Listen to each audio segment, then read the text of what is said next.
तो दोस्तों नमस्कार, क्या हाल है। स्वागत है आपका खबर एचपी में। तो आइए नजर डालते हैं हिमाचल की तमाम मुख्य बड़ी खबरों पर। अगर इससे पहले आप वीडियो को लाइक नहीं किए हैं तो लाइक कर दीजिए और चैनल में नए हैं तो चैनल को सब्सक्राइब कर लीजिए।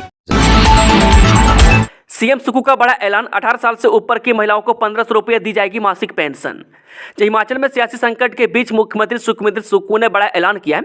उन्होंने बड़ी घोषणा करते हुए कहा कि 18 से 80 वर्ष आयु की सभी महिलाओं को जीवन भर के लिए नए वित्तीय वर्ष में 1500 रुपये मासिक पेंशन दी जाएगी। मुख्यमंत्री ने बताया कि योजना के तहत करीब 5 लाख से अधिक महिलाओं को लाभ होगा।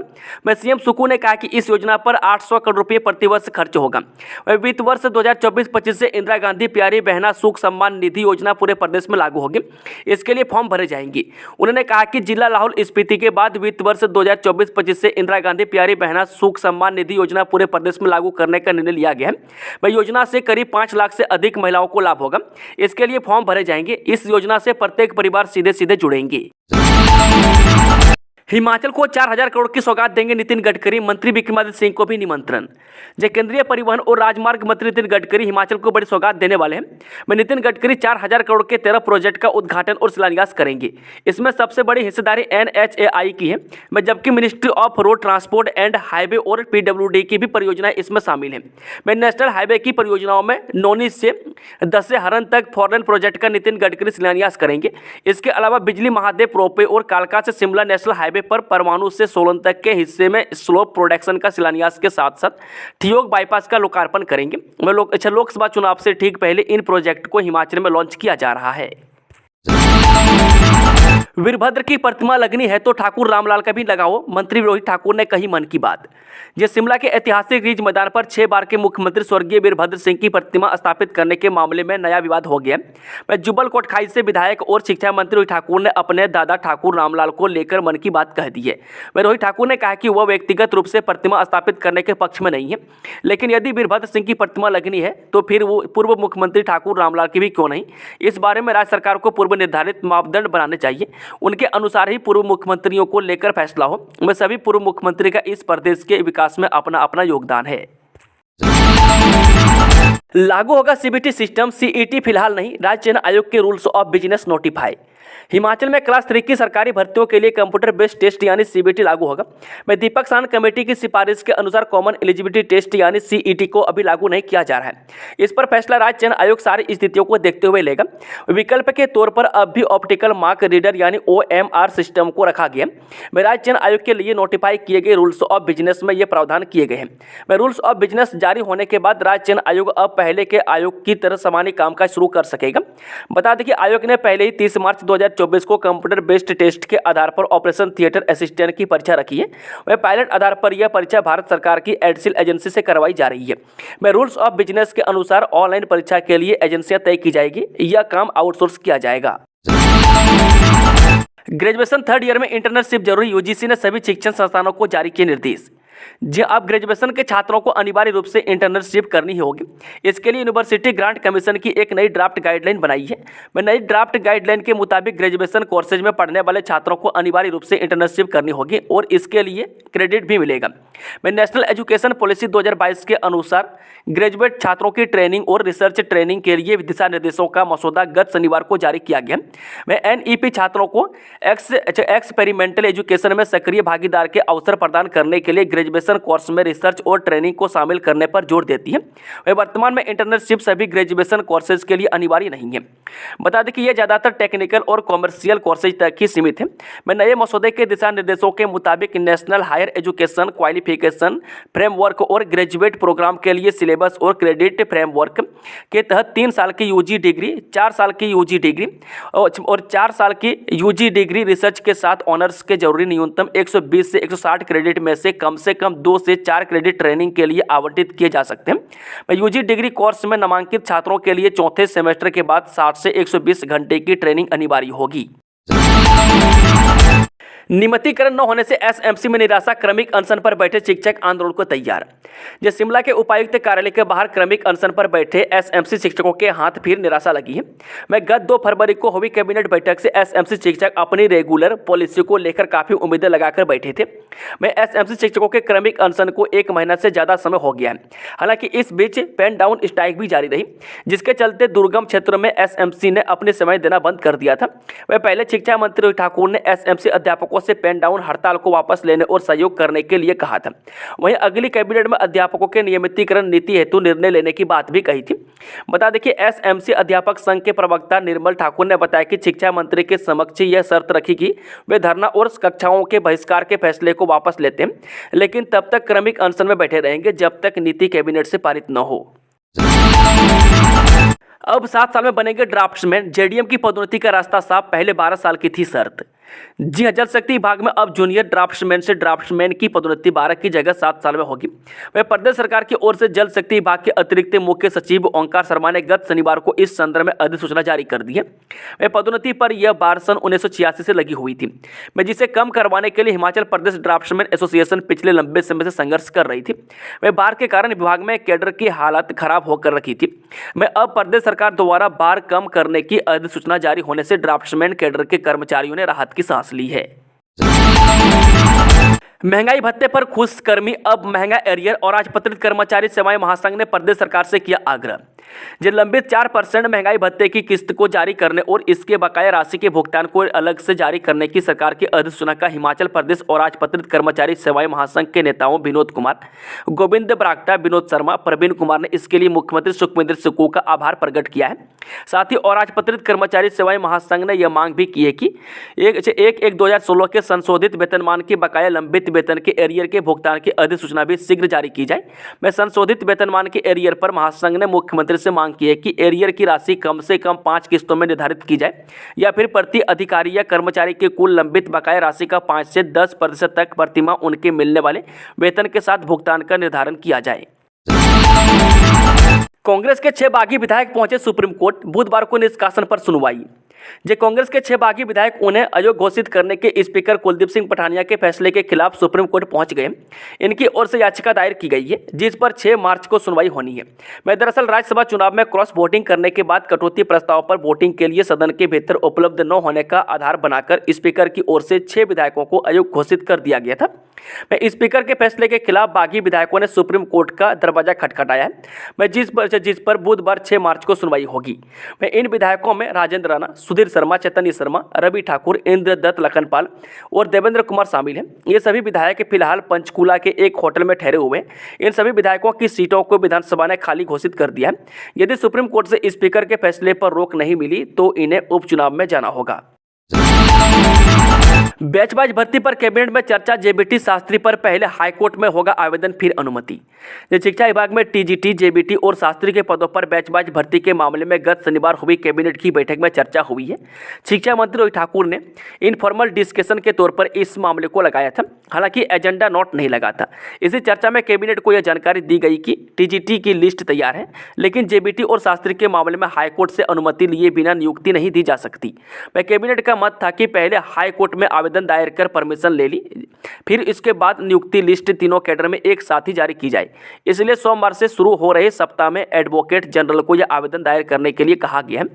बता दें कि हाईकोर्ट के रुख को देखते हुए सरकार इस पर अगला फैसला लेगी।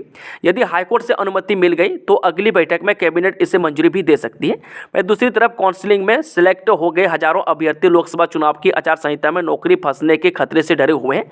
वह दरअसल कोड ऑफ कंडक्ट लगने के बाद इन्हें नियुक्तियां दी जाने की संभावना कम है। वह भारत निर्वाचन आयोग इस तरह की अनुमति सामान्य तौर पर नहीं देता।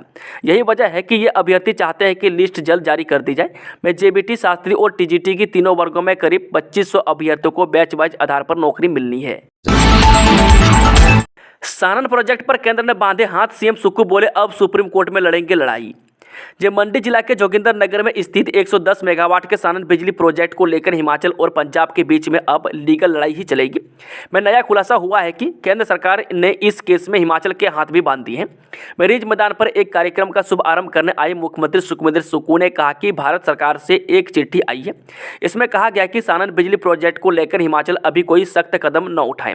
इस बिजली प्रोजेक्ट को लेकर 99 साल के लिए दी गई जमीन की लीज 2 मार्च 2024 को खत्म हो गई है। वह पंजाब सरकार इसके लिए सुप्रीम कोर्ट चली गई है। वह मुख्यमंत्री ने कहा कि हम पंजाब सरकार से भी संवाद स्थापित करेंगे और सुप्रीम कोर्ट में भी राज्य सरकार अपनी बात रखेगी। यदि अन्य विकल्प बंद हुए तो लीगल लड़ाई ही इस बारे में लड़ी जाएगी। मुख्यमंत्री ने कहा कि 2 रोज पहले हुई कैबिनेट की बैठक में यह मामला डिस्कस किया गया है। रिज पर मूर्तियां लगाने के खिलाफ थे वीरभद्र सिंह, पूर्व मेयर संजय चौहान के दावे से खलबली। जिस शिमला के ऐतिहासिक रिज मैदान पर पूर्व मुख्यमंत्री स्वर्गीय वीरभद्र सिंह की प्रतिमा स्थापित करने को लेकर जहां एक तरफ कांग्रेस सरकार के भीतर हलचल चल रही है, वहीं दूसरी तरफ शिमला नगर निगम के मेयर रहे माकपा नेता संजय चौहान के दावे से खलबली मच गई है।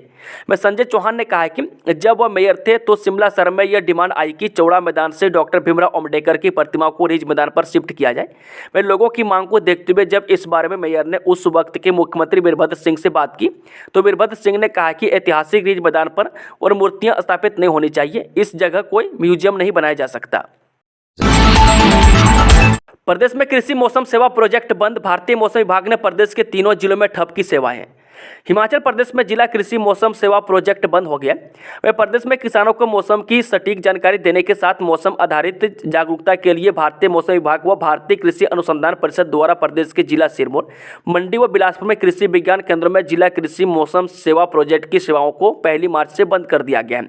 इसके पीछे जहां फंड की कमी बताई जा रही है, वह कृषि मौसम सेवा केंद्रों को IMD द्वारा ऑटोमेटेड सैटेलाइट सिस्टम से सीधे तौर पर जोड़ने का भी हवाला दिया जा रहा है। बता दें कि हिमाचल प्रदेश में जिला कृषि मौसम सेवा की शुरुआत वर्ष 2021 में शुरू की गई थी। लगभग 2.5 वर्षों तक प्रदेश के 3 जिलों में संचालित जिला कृषि मौसम सेवा प्रोजेक्ट को अब ऑटोमेटेड सिस्टम से जोड़ने का हवाला देकर बंद कर दिया गया है।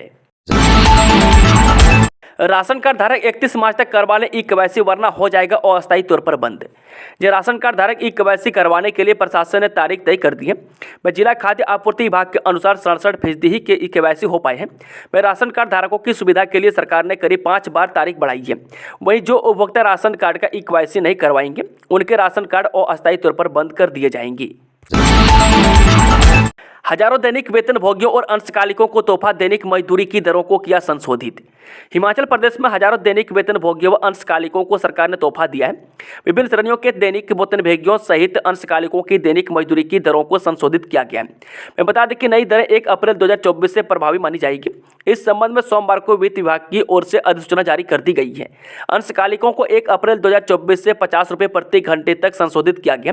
मैं राज्य के अनुसूचित जनजातीय क्षेत्रों में दैनिक वेतन भोगियों अंशकालिकों को संशोधित दैनिक वेतन पर 25% वृद्धि दी जाएगी। ये दरें विभिन्न सरकारी विभागों में कम करने वाले दैनिक वेतन भोगियों व अंशकालिकों पर लागू होगी। वहीं सार्वजनिक उपक्रम, विश्वविद्यालय, स्वायत्तता संस्थान, बोर्ड संस्थानों की उपलब्धता पर सरकार के निर्णय को लागू कर सकेंगे। हिमाचल में 5 लाख सरकारी कर्मचारियों और पेंशनरों को तोहफा एरियर मिलेगा, सरकार ने जारी की अधिसूचना। हिमाचल प्रदेश सरकार ने करीब 5 लाख सरकारी कर्मचारियों व पेंशनरों को बड़ा तोहफा दिया है। वह सुक्खू सरकार ने सोमवार को कर्मचारियों और पेंशनरों को 6ठे वेतन आयोग के एरियर देने के आदेश जारी किए हैं। में कर्मचारियों और पेंशनरों को आगामी वित्त वर्ष में कुल एरियर का 4.5% भुगतान किया जाएगा। बता दें कि यह 1 जनवरी 2016 से दिया जाना है। इसमें 1.5% की अदायगी मार्च में कर दी जाएगी। इसके बाद हर महीने 0.25% से अधिक एरियर की अदायगी नहीं की जाएगी। बता दें कि एरियर हर माह वेतन और पेंशन के साथ दिया जाएगा। इसी के साथ कर्मचारियों के 24.5% एरियर का भुगतान हो जाएगा। वह 20% पहले ही दिया जा चुका है। वह अगर पेंशनरों का एरियर 5,000 रुपये से कम रहा तो इसे एक साथ दे दिया जाएगा। वहीं महंगाई भत्ते का एरियर भी वित्तीय वर्ष 2024-25 में नियमित कर्मचारियों और पेंशनरों को हर माह के वेतन में 1.5% दिया जाएगा। यह सुनिश्चित किया जाएगा कि बकाया की मात्रा वेतनमान और डीए के बकाये के लिए निर्धारित सीमा से अधिक न हो। बारिश बर्फबारी से बड़ी दुश्वारियां, 601 सड़कें और 1436 बिजली ट्रांसफार्मर अभी भी ठप। हिमाचल प्रदेश में बारिश बर्फबारी से दुश्वारियां बढ़ गई है। में शिमला सहित 7 क्षेत्रों का न्यूनतम तापमान माइनस में दर्ज किया गया है। में सोमवार शाम तक प्रदेश में 4 नेशनल हाईवे सहित 601 सड़कें बंद रही। में 1436 बिजली ट्रांसफार्मर अभी भी ठप है। में 124 पेयजल परियोजनाएं प्रभावित हैं। में भारी बर्फबारी के बाद मौसम साफ होते ही लाहौल किन्नौर में 20 जगह हिमखंड गिरने की चेतावनी जारी हुई है। में सोमवार को प्रदेश में बेशक धूप खिली, लेकिन दिक्कतें बरकरार हैं। में लगातार चौथे दिन भी लाहौल किन्नौर और पांगी का सड़क संपर्क देश दुनिया से कटा रहा। केंद्रीय मंत्री अनुराग ठाकुर ने रेलवे स्टेशन ऊना से हरिद्वार के लिए ट्रेन को दिखाई हरी झंडी। केंद्रीय मंत्री अनुराग ठाकुर ने संत समाज के साथ मिलकर रेलवे स्टेशन ऊना से हरिद्वार जाने वाली MEMU ट्रेन को हरी झंडी दिखाई। इस दौरान डेरा बाबा रुद्रानंद से हेमानंद महाराज, संत रामानंद महाराज सहित DRM अम्बाला मनदीप सिंह भाटिया मौजूद रहे। वह संत समाज ने मंत्रों उच्चारण भजन गायन कर इस ट्रेन को बड़ी सौगात बताया। इसके लिए प्रधानमंत्री नरेंद्र मोदी, रेल मंत्री अश्विनी वैष्णव और अनुराग ठाकुर का धन्यवाद किया। मैं अनुराग ठाकुर ने ठीक ऊना रेलवे स्टेशन से दोपहर 1:50 पर हरिद्वार ट्रेन को हरी झंडी देते हुए कहा कि डेरा बाबा रुद्रानंद महाराज और संत बाबा बालजी महाराज ने हरिद्वार, प्रयागराज, उज्जैन आदि धार्मिक स्थलों के लिए ट्रेन चलाने की मांग की थी। इसे पूरा करते हुए पहली हरिद्वार ट्रेन की शुरुआत कर दिया गया है। मैं जल्द प्रयागराज उज्जैन, महाकाल आदि के दर्शन के लिए आने वाले 10 दिन में शुरू कराया जाएगा। मैं देवभूमि का महाकाल लोक तक जुड़ाव होगा। मैं ट्रेन को मंजूरी मिल गई है। मैं समय सारणी तय जल्द कर दी जाएगी। मैं रेल विस्तार के साथ ही अन्य राज्यों से हिमाचल की दूरियां कम हुई है। आश्रय बोले शिमला और मंडी में लगाई जाए संचार क्रांति के मसीहा स्वर्गीय पंडित सुखराम की प्रतिमाएं। आश्रय शर्मा ने प्रदेश सरकार से शिमला और मंडी में संचार क्रांति के मसीहा रहे पूर्व केंद्रीय मंत्री स्वर्गीय पंडित सुखराम की प्रतिमाएं स्थापित करने की मांग उठाई है। मैं आश्रय शर्मा ने जारी बयान में कहा कि स्वर्गीय पंडित सुखराम ने देश और प्रदेश में जो संचार क्रांति लाई उसे कभी नहीं भुलाया जा सकता। वे प्रदेश के दुर्गम क्षेत्रों सहित पूरे प्रदेश में 90 के दशक में ऑप्टिकल फाइबर बिछाई और आज दिन तक पूरा प्रदेश इसी के दम पर हाई स्पीड इंटरनेट की सुविधा हासिल कर पा रहा है। उस दौर में प्रदेश के दुर्गम क्षेत्र में हेलीकॉप्टरों के माध्यम से टेलीफोन एक्सचेंज की मशीनरी पहुंचाकर उन्हें स्थापित किया और घर घर में टेलीफोन की घंटियां बजाकर लोगों को एक दूसरे के साथ जोड़ने का सराहनीय कार्य किया। मैं गाँव में PCO स्थापित किए और उसके माध्यम से लोगों को रोजगार के साथ जोड़ा गया। मैं पंडित सुखराम ने अपने कार्यकाल में देश में जो संचार क्रांति लाई, आज उसी के दम पर करोड़ों लोगों को रोजगार मिला है और इस क्षेत्र में बेहतरीन कार्य कर रहे हैं। इस देश में कृषि क्रांति के बाद अगर कोई दूसरी क्रांति लोगों के लिए हितकारी साबित हुई तो वह संचार क्रांति ही है। कहा कि आज पंडित सुखराम हमारे बीच में नहीं है, लेकिन उनके द्वारा किए गए उत्कृष्ट कार्य मानव जाति के उत्थान के लिए काम आते रहेंगे। इसलिए ऐसी राजधानी शिमला के रिज मैदान पर और उनके अपने गृह जिले के मुख्यालय के प्रमुख स्थान पर प्रतिमा का होना बेहद जरूरी है। अनुराग का हमीरपुर से टिकट लगभग तय, मंडी से जयराम पर संशय। लोकसभा चुनाव के लिए केंद्रीय मंत्री अनुराग ठाकुर को उनकी परंपरागत सीट हमीरपुर से टिकट मिलना लगभग तय हो चुका है। हालांकि मंडी सीट से जयराम ठाकुर की उम्मीदवारी पर अभी तस्वीर साफ नहीं हुई है। यहां से किसी अन्य चेहरे पर भी पार्टी दांव खेल सकती है। मैं शिमला, हमीरपुर और मंडी सीट से प्रत्याशियों पर सहमति नहीं बनने से भाजपा की पहली सूची में हिमाचल प्रदेश को जगह नहीं मिल पाई है। वह भाजपा 5 मार्च के बाद कभी भी अगली सूची जारी कर सकती है। वह मौजूदा सियासी घटनाक्रम की वजह से भी हिमाचल के टिकट दूसरी सूची में आने संभावित है। में कांगड़ा से कांग्रेस के एक बागी विधायक को टिकट देने का विकल्प खुला है। में चर्चा यह भी है कि भाजपा इस सीट पर सुधीर शर्मा के सामने प्रत्याशी बनने की पेशकश कर सकती है। BSF की पहली महिला स्पाइनर बनी मंडी की सुमन, रचा इतिहास। हिमाचल प्रदेश के मंडी जिले की बेटी सुमन कुमारी ने BSF की पहली महिला स्पाइनर बनकर इतिहास रच दिया है। मैं सीमा सुरक्षा बल के इंदौर स्थित केंद्रीय आयुध एवं युद्ध कौशल विद्यालय में 8 हफ्तों के कठिन प्रशिक्षण में अच्छा रैंक लेकर सब इंस्पेक्टर सुमन ने यह मुकाम हासिल किया है। मैं 56 पुरुष प्रशिक्षुओं के बीच अकेली महिला ने प्रशिक्षण लेकर बहादुरी दिखाई है। अब तक BSF में यह कोर्स देश में किसी भी महिला जवान ने नहीं किया था। मैं सुमन मंडी के तुंगल घाटी के छोटे से गांव कुट्टल की रहने वाली है। वह 28 वर्षीय सुमन BSF की पंजाब यूनिट में उप निरीक्षक के पद पर तैनात है। मैं 2019 में परीक्षा देने के बाद वह 2021 में BSF में भर्ती हुई। राज्यसभा सांसद पद से JP नड्डा क्यों दिया इस्तीफा, समझे पूरी बात। बीजेपी के राष्ट्रीय अध्यक्ष JP नड्डा ने राज्यसभा पद से इस्तीफा दे दिया है। उन्होंने हिमाचल प्रदेश से चुनकर आए राज्यसभा सांसद के तौर पर इस्तीफा दिया है। मैं 27 फरवरी को वह गुजरात से राज्यसभा के लिए निर्विरोध चुने गए। ऐसे में नियम के मुताबिक एक व्यक्ति 2 जगह से सांसद नहीं हो सकता, इसलिए JP नड्डा ने हिमाचल के सांसद के तौर पर इस्तीफा दिया है। अब वो गुजरात से राज्यसभा सांसद के तौर पर अपनी सदस्यता को जारी रखेंगे। हिमाचल कांग्रेस में संकट बरकरार, सरकार से जुड़े सवाल पर सीएम सुक्खू ने दिया चौंकाने वाला जवाब। हिमाचल प्रदेश के मुख्यमंत्री सुखविंदर सिंह सुक्खू पिछले कुछ दिनों में बार बार यह दोहराते रहे कि उनकी सरकार स्थिर है और 5 साल कार्यकाल पूरा करेगी। वही सुक्खू सोमवार को अपने सरकार की स्थिरता से जुड़े सवाल से बचते नजर आए। अब ठीक है, जब पत्रकारों ने उससे पूछा कि विपक्षी नेता कह रहे हैं कि यह सरकार अस्थिर है और जल्द ही गिर जाएगी, तो सीएम सुक्खू ने सवाल से बचने की कोशिश करते हुए कहा कि यह बात बीजेपी नेताओं से ही पूछें। सुलझ गया हिमाचल कांग्रेस का संकट, मान गए विक्रमादित्य सिंह, क्या होगा नेतृत्व परिवर्तन। हिमाचल प्रदेश में कांग्रेस का संकट टलता हुआ नजर आ रहा है। वह कांग्रेस सूत्रों का दावा है कि हिमाचल कांग्रेस का संकट सुलझ गया है। वह जल्द ही समन्वय समिति का ऐलान किया जाएगा। वह सूत्रों के मुताबिक विक्रमादित्य सिंह कांग्रेस आलाकमान के संपर्क में है। वह पार्टी नेतृत्व के सामने विक्रमादित्य ने अपना पक्ष रखने के साथ ही बागी विधायकों को लेकर भी बात कही है। वह कांग्रेस सूत्रों के मुताबिक बता दें कि हिमाचल प्रदेश को लेकर प्रस्तावित समन्वय समिति का ऐलान जल्द हो सकता है। वह कांग्रेस सूत्रों का दावा है कि प्रदेश के पूर्व मंत्री विक्रमादित्य सिंह पार्टी के साथ हैं और विवाद सुलझा लिया गया। वह फिलहाल हिमाचल में नेतृत्व परिवर्तन नहीं होने जा रहा है। शिमला में एशियन रिवर राफ्टिंग चैंपियनशिप का आयोजन, सीएम सुक्खू ने किया शुभारंभ। जी, सीएम सुखविंदर सुक्खू ने शिमला में एशियन रिवर राफ्टिंग चैंपियनशिप का शुभारंभ किया। वह 4 से 9 मार्च तक वसंतपुर के निकट सतलुज नदी में आयोजित की जा रही एशियन रिवर राफ्टिंग चैंपियनशिप में भाग लेने वाली टीमों को सीएम हरी झंडी दिखाकर चैंपियनशिप शुभारंभ किया। इस प्रतियोगिता में Nepal, Bhutan, Sri Lanka, Iran, Iraq, Tajikistan, Kazakhstan और इंडोनेशिया सहित अन्य देशों की 20 टीमें भाग ले रही है। इस मौके पर उद्योग मंत्री हर्षवर्धन चौहान, 7वें वित्त आयोग के अध्यक्ष नंदलाल, मुख्य संसदीय सचिव मोहनलाल ब्राक्टा, विधायक हरीश जनारथम सहित अन्य नेता और अधिकारी उपस्थित रहे। वह गौरतलब है कि हिमाचल की आर्थिकी के पर्यटन रीढ़ की हड्डी मानी जाती है। ऐसे में सुक्खू सरकार का प्रयास प्रदेश में पर्यटन को बढ़ावा देने के लिए साहसिक खेलों को भी बढ़ावा देना है।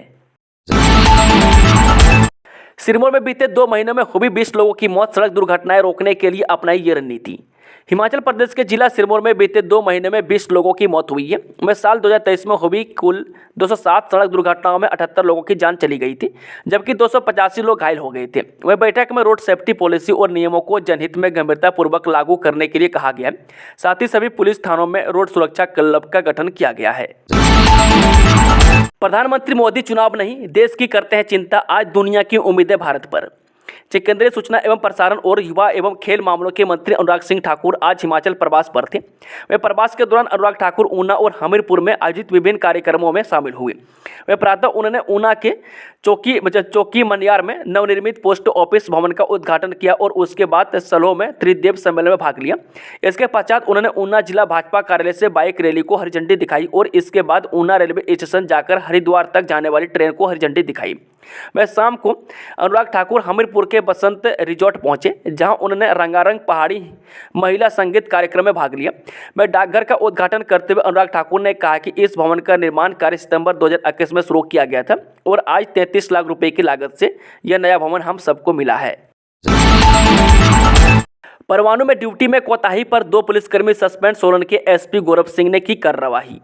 हिमाचल प्रदेश के प्रवेश द्वार परवाणु के प्रमुख पुलिस थाना में तैनात 2 पुलिसकर्मियों को सोलन जिला एसपी गौरव सिंह ने सस्पेंड कर दिया है। वह दोनों पुलिसकर्मियों को ड्यूटी में अनियमितताओं के आरोप में सस्पेंड किया गया है।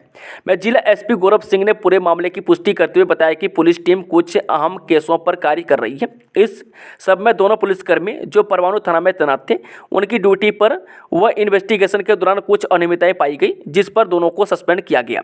हालांकि उन्होंने दोनों पुलिसकर्मियों का नाम बताने से यह कहते हुए इनकार कर दिया है कि अभी इस मामले की जांच की जा रही है। बता दें कि एसपी गौरव सिंह द्वारा जिला में फैले नशे को लेकर एक अभियान चलाया जा रहा है, जिसमें पुलिस को कामयाबी भी हासिल हुई है। निगुलसरी में हादसा, सड़क बहाली में जुटी एल&टी मशीन पर गिरी चट्टान, ऑपरेटर की मौत। जिला किन्नौर के निगुलसरी में बड़ा हादसा पेश आया है। यह सड़क बहाली के काम में जुटी एल&टी पर ऊपर पहाड़ी से पत्थर आ गिरा। में हादसे में एल&टी ऑपरेटर की मौत हो गई। मृतक की पहचान मदन पुत्र कृष्णलाल निवासी कुल्लू के तौर पर हुई है। बता दें कि निगुलसरी में भारी बारिश के बाद पहाड़ी से भारी मात्रा में चट्टानें गिरने से सड़क मार्ग बंद हो गया था। वह सोमवार को मौसम साफ होते ही एल&टी मशीन के द्वारा बंद मार्ग की बहाली का काम किया जा रहा था। इसी दौरान ऊपर पहाड़ी से भारी भरकम चट्टान एल&टी मशीन पर आ गिरी। में हादसे में एन&टी ऑपरेटर की मौके पर ही मौत हो गई। पांगी में भूस्खलन से 3 मंजिला मकान क्षतिग्रस्त, परगवाल गांव में बर्फा, कुदरत का कहर, 3 परिवार बेघर। जनजातीय उपमंडल पांकी में पिछले 3 दिनों से जारी बर्फबारी अब आफत साबित होने लगी है। मैं रविवार को बर्फबारी के कारण ग्राम पंचायत करियास के परगवाल गांव में किलाड़ संसारी नाला मुख्य मार्ग का डंगा गिरने से हुए भूस्खलन की जद में आकर 3 मंजिला मकान क्षतिग्रस्त होने से 3 परिवार बेघर हो गई। बता दें कि रविवार दोपहर बाद बर्फबारी के कारण किलाड़ संसारी नाला सड़क का डंगा गिरने से हुए भूस्खलन की जद में आकर निचले हिस्सों में देवी सिंह पुत्र दूनी चंद, सुरेश कुमार और राम सिंह पुत्र देवी सिंह का 3 मंजिला मकान क्षतिग्रस्त हो गया। वह गनीमत यह रही कि भूस्खलन की आवाज सुनकर लोग घर से बाहर निकल आए। वह तहसीलदार पांगी संता कुमार ने बताया कि हल्का पटवारी को मौके पर जाकर नुकसान की रिपोर्ट तैयार करने को कह दिया गया है। वह पटवारी की रिपोर्ट के आधार पर प्रभावितों को मुआवजा राशि प्रदान की जाएगी। दोस्तों, खबरों का सिलसिला समाप्त होता है। अगर जानकारी पसंद आई तो वीडियो को लाइक, शेयर, चैनल को सब्सक्राइब जरूर कर लें और कमेंट बॉक्स में कमेंट करके बताएं कि आप न्यूज़ को किस जिले पंचायत से देख रहे हैं। Thank you, all the best. जय हिंद, जय हिमाचल।